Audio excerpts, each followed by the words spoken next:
Full up. A man came to Behoudin Naqshband and said, I have travelled from one teacher to another, and I have studied many paths, all of which have given me great benefits and many advantages of all kinds. I now wish to be enrolled as one of your disciples, so that I may drink from the well of knowledge, and thus make myself more and more advanced in the tariqah, the mystic way. Behoudin, instead of answering the question directly, called for dinner to be served. When the dish of rice and meat stew was brought, he pressed plateful after plateful upon his guest. Then he gave him fruits and pastries, and then he called for more pilau, and more courses of food, vegetables, salads, confitures. At first the man was flattered, and as Behoudin showed pleasure at every mouthful he swallowed, he ate as much as he could. When his eating slowed down, the Sufi sheikh seemed very annoyed, and to avoid his displeasure, the unfortunate man ate virtually another meal. When he could not swallow even another grain of rice, and rolled in great discomfort upon a cushion, Behoudin addressed him in this manner. When you came to see me, you were as full of undigested teachings as you now are with meat, rice, and fruit. You felt discomfort, and because you are unaccustomed to spiritual discomfort of the real kind, you interpreted this as hunger for more knowledge. Indigestion was your real condition. I can teach you if you will now follow my instructions and stay here with me digesting by means of activities which will not seem to you to be initiatory, but which will be equal to the eating of something which will enable your meal to be digested and transformed into nutrition, not weight. The man agreed. He told his story many decades later, when he became famous as the great teacher Sufi Khalil Ashrafzada.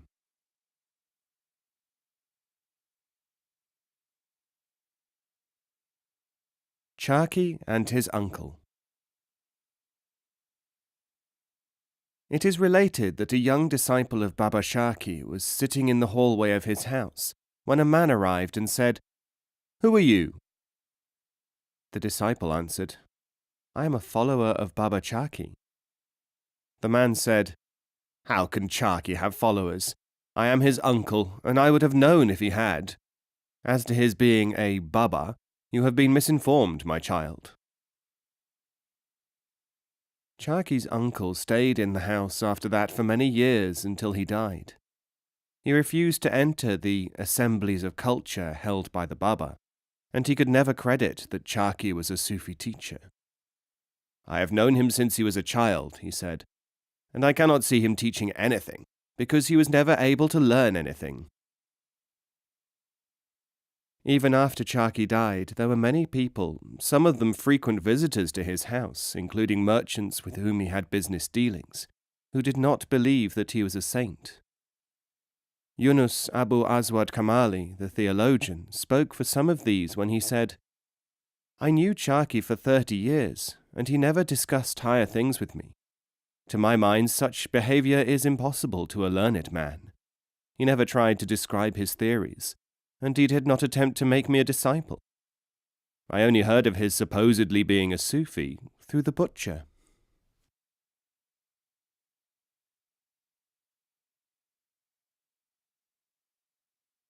The Prisoner of Samarkand.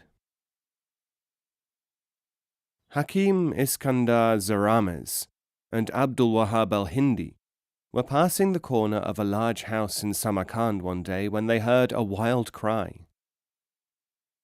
They are torturing some poor wretch, said al-Hindi, stopping and standing still as the cries increased. Would you have the suffering eased? Asked Zarames. Naturally. As a wali, a saint, you can surely do it if there be God's permission. Very well, said the Hakim, and I shall demonstrate something. Zarames moved 5 paces away from the corner of the house. The cries stopped. You withdraw, and the tumult ceases. Assuredly I have always heard that it is the nearness to the afflicted person which assuages pain, said al-Hindi. The Hakim smiled but said no more, making the sign which among the Sufis signifies, "A question may have no answer at a certain time because of the state of the querent."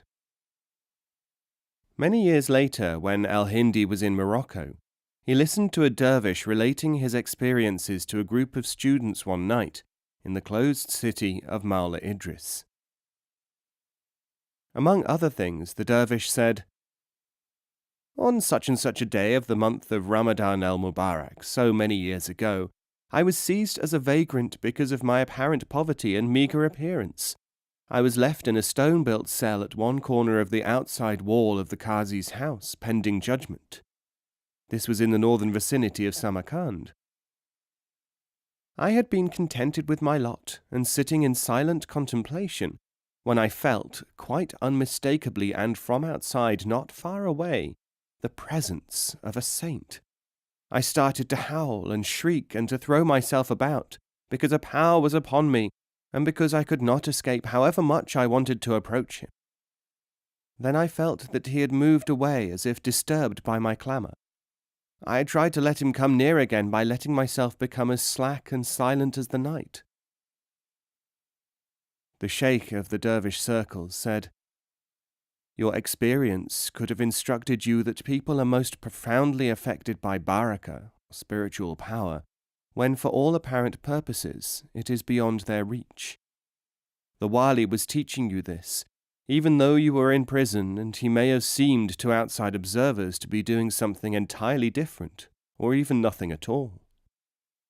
Al-Hindi relates, "This occasion was the beginning of my real understanding that it is not wonderful that people have spiritual experiences. What might be wonderful is that so few people have them.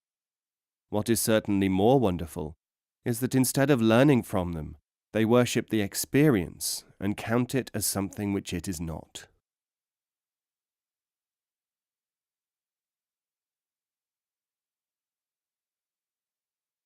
The book in Turkey. A would-be disciple went to Bahudin. The master was surrounded by 30 of his students in a garden after dinner. The newcomer said, "I wish to serve you." Bahudin answered, "You can best serve me by reading my risalat, or letters." "I have already done so," said the newcomer.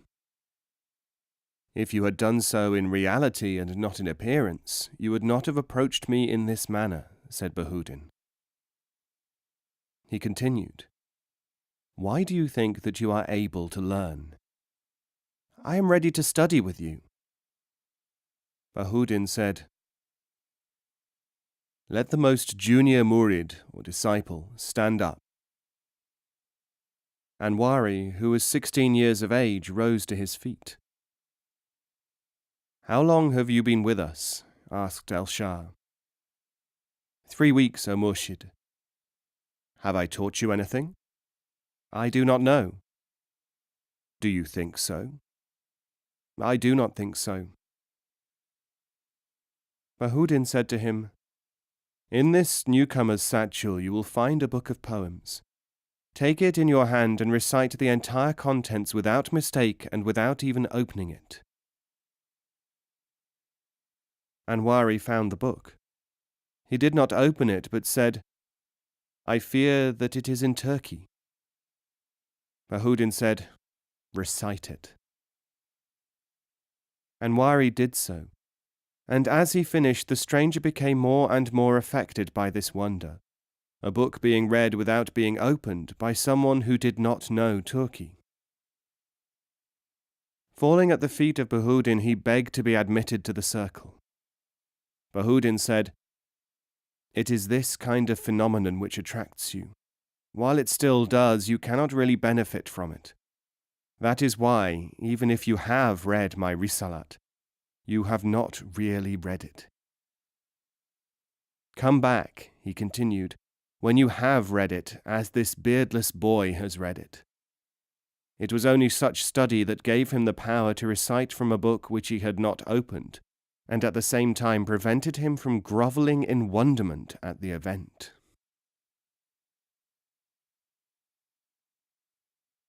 Beggars and Workers. It is related of Ibn al-Arabi that people said to him, "Your circle is composed mainly of beggars, husbandmen, and artisans. Can you not find people of intellect who will follow you, so that perhaps more authoritative notice might be taken of your teachings?"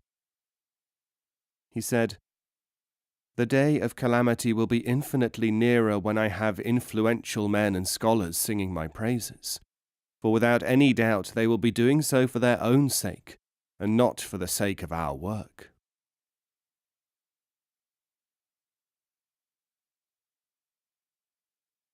Unaltered. Nawab Muhammad Khan, Jan Fishan, was out walking in Delhi one day when he came upon a number of people seemingly engaged in an altercation. He asked a bystander, "What is happening here?" The man said, "Sublime Highness, one of your disciples is objecting to the behavior of the people in this quarter." Jan Fishan went into the crowd and said to his follower, "Explain yourself." The man said, "These people have been hostile." The people exclaimed, "That is not true. We were, on the contrary, doing him honor for your sake." "What did they say?" asked the Nawab. "They said, 'Hail, great scholar.' I was telling them that it is the ignorance of scholars which is often responsible for the confusion and desperation of man." Jan Fishan Khan said, "It is the conceit of scholars which is responsible quite often for the misery of man, and it is your conceit in claiming to be other than a scholar which is the cause of this tumult. Not to be a scholar, which involves detachment from the petty, is an accomplishment. Scholars are seldom wise, being only unaltered people stuffed with thoughts and books. These people were trying to honor you. If some people think that mud is gold, if it is their mud, respect it. You are not their teacher." Do you not realize that, in behaving in such a sensitive and self-willed manner, you are acting just like a scholar, and therefore deserve the name, even if it is an epithet? Guard yourself, my child. Too many slips from the path of supreme attainment, and you may become a scholar.